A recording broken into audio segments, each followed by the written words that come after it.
Senhor presidente, queria só fazer um parênteses, né, nessa questão das emendas parlamentares. O importante é o executivo ter as portas abertas para receber, independente de quem seja o deputado. Eu quero lembrar uma época que o Evandro, né, enquanto vereador, conseguiu uma emenda, uma máquina, e se ele não pressionasse o ex-prefeito, tinha perdido. Não sei qual a razão, se era porque para não, né, o vereador à época aparecer.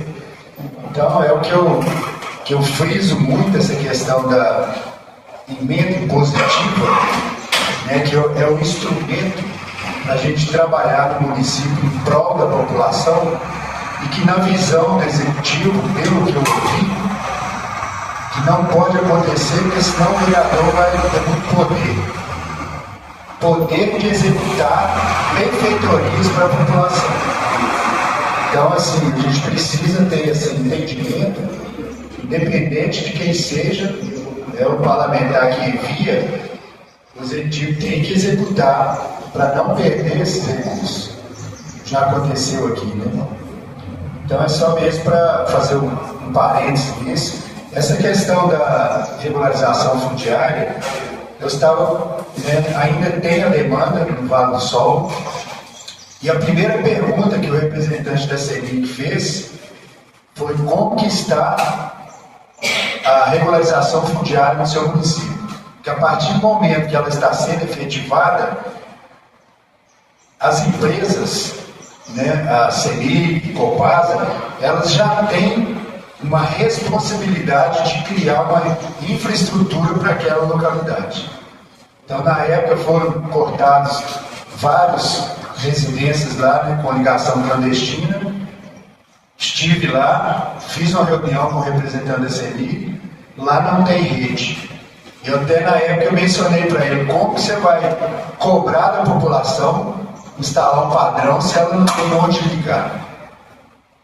Então a gente precisa trabalhar, né, com coerência, mas também eu já tive informações, né, da questão do executivo municipal. Ele precisa ter um interesse em colocar esse processo para andar, sobre a regularização, sobre o EU, porque também o outro fator precisa ser uma coisa organizada, porque aqui já tem uma especulação, né, assim, informações de compra e venda de imóveis por estelionatários, né, pessoas que não são donos dos imóveis.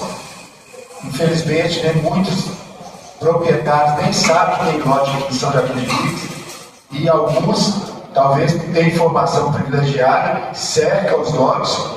Eu já tive contatos de moradores, né, que foram até ameaçados por pessoas querendo tomar o lote dele. Então, assim, é muito sério. Então, a gente precisa trabalhar com responsabilidade para que também não seja um boom de estelionatário começar a cercar lote para querer regularizar os lotes, né, nesse momento de uma regularização. Mas eu queria gastar esse minuto final. A situação que está acontecendo, em torno de 50 moradores do Casa Grande foram notificados pela prefeitura por suposta ligação irregular do esgoto. É uma situação delicada, né, por alguns moradores têm entendimento que eles foram autorizados a fazer a ligação. A ET era para estar pronta desde 2010, parece que agora a previsão final do ano que vem ela vai estar em operação. Então a gente precisa encontrar uma solução para isso. Eu acho que não é coerente, né, multar os moradores nesse momento. Inclusive, quem fez o levantamento desses supostos moradores, ele não analisou de fato. Vários moradores que foram notificados nem fizeram a ligação, mas o que está incoerente nisso aí é porque tem bairros que já foram autorizados a fazer a ligação e esse lançamento está sendo em curso d'água, e por que no Casa Grande não pode?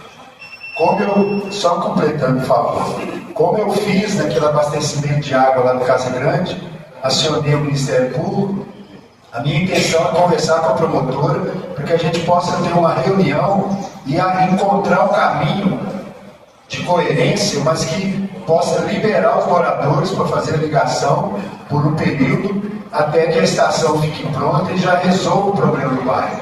Que essa questão de fossa vazando continua estragando as pavimentação asfáltica do bairro, então a gente precisa encontrar uma solução para isso. Muito obrigado.